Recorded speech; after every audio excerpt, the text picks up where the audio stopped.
দেশ নাকি সংস্কার হয়েছে, কিন্তু অথচ এখন পর্যন্ত যশোরের চৌগাছা থানার ভারপ্রাপ্ত কর্মকর্তা এই পাহেল সাহেবের অপকর্ম দেখলে আপনার গা শিউরে উঠবে।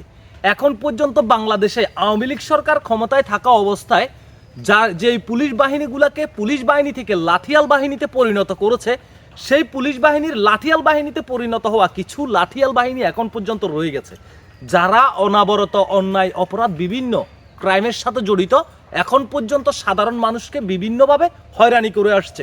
আমরা সেই সমস্ত পুলিশ প্রশাসনের দৃষ্টি আকর্ষণ করছি, আপনারা আপনাদের নীতি চরিত্র পাল্টে ফেলেন, এবং আমরা বর্তমানে অন্তর্বর্তীকালীন সরকারের দৃষ্টি আকর্ষণ করছি এই সমস্ত আগাছাগুলাকে ফেলে নালা নর্দমায় ফেলে দেওয়া উচিত। এই পুলিশ সদস্যের আমি বুয়া খবর বলার কোনো সুযোগ নেই, আমি পুরো বিষয়টা কি আপনাদেরকে বিস্তারিত বলে পড়ে শুনাইতেছি এবং দেখাইতেছি। দেখেন এই পুলিশ সদস্য, আমি কিন্তু স্ক্রিনের এক পাশে ফটোটা দিয়ে দেবো, প্রতিবাদ গড়ে তুলবেন। এরকম প্রতারণার শিকার আপনি হতে পারেন, আপনার ভাই হতে পারে, আপনার সন্তান হতে পারে, আপনার বোনও হতে পারে। এই জন্য বলবো আপনার দায়িত্ব, আমার দায়িত্ব, আমাদের নাগরিক দায়িত্ব এই সমস্ত অন্যায় অপরাধগুলোকে তুলে ধরা, প্রতিবাদ গড়ে তোলা। এই যে আমি পুরো বিষয়টা আপনাদেরকে বলছি, যশোরের চৌগাছা থানার ভারপ্রাপ্ত কর্মকর্তা ফায়েল হোসেনের বিরুদ্ধে উঠা অভিযোগের ঝড় ক্রমেই তীব্র হচ্ছে।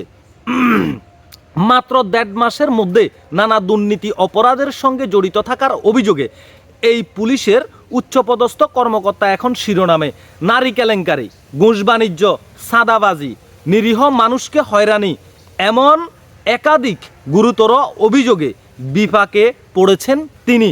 চিন্তা করি দেখেন, তার অপরাধের তার ক্রাইমের কোনো অভাব নাই। নারী কেলেঙ্কারি, ঘুষ বাণিজ্য, চাঁদাবাজি, নিরীহ মানুষকে হয়রানি। এই নিরীহ মানুষ আমি, আপনি, আপনার ভাই, আপনার সন্তান, এদেরকে হয়রানি। চিন্তা করি দেখেন। তারপর আসেন, ফায়েল হোসেনকে সামাজিক যোগাযোগ মাধ্যমে একটি আপত্তিকর ভিডিও ভাইরাল হওয়ার ঘটনায় ক্লোজড করা হয়েছে। মানে তার অপকর্মের একটা ভিডিও যে কোনো একজন মানুষ ধারণ করে ফেলেছে, যে কোনো একজন কন্টেন্ট ক্রিয়েটর ধারণ করে সেটা কি সোশ্যাল মিডিয়ায় ছেড়ে দেওয়ার পরে এই বিষয়টি কর্তৃপক্ষ নজরে আসে।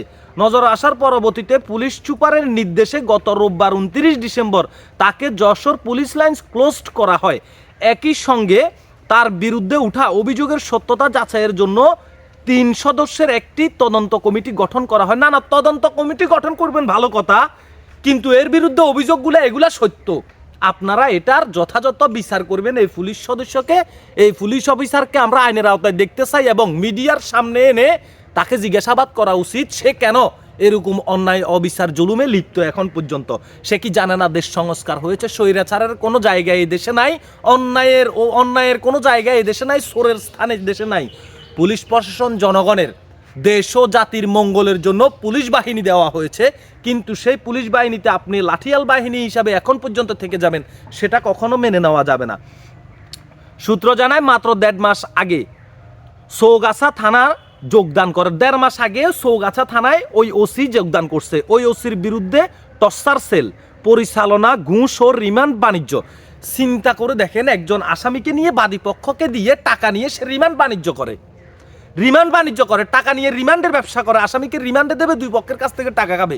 আপনারা টাকা দেন, আসামির রিমান্ডের ব্যবস্থা আমি করতেছি, আর আসামির পরিবারকে বলবে আপনারা টাকা দেন, রিমান্ড থেকে বাঁচানোর ব্যবস্থা আমি করতেছি। তার বাণিজ্যর স্টাইলটা কিন্তু খুব কোয়ালিটি, খুব সুন্দর, মাশাআল্লাহ। যাক, ঠিক আছে।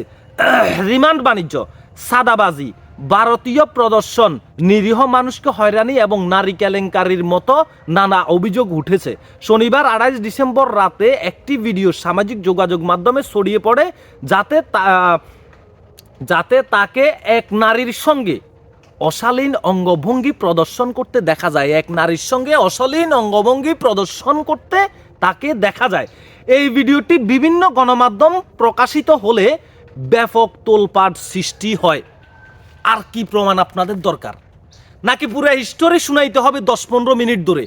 এখন পর্যন্ত আপনারা চুপ থাকবেন, থাকেন, অসুবিধা নাই। যেদিন আপনি বিপদে পড়বেন সেদিন আপনার প্রতিবেশী চুপ থাকবে, এটাই স্বাভাবিক। আজকে আপনি আওয়াজ তুলবেন, কালকে আরেকজন আওয়াজ তুলবে।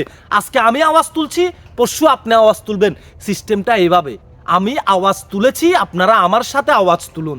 আমরা পুলিশ বাহিনীকে দেশ ও জাতির জনগণের মঙ্গলের জন্য পুলিশ বাহিনীতে দেখতে চাই, কোনো লাঠিয়াল বাহিনীতে নয়,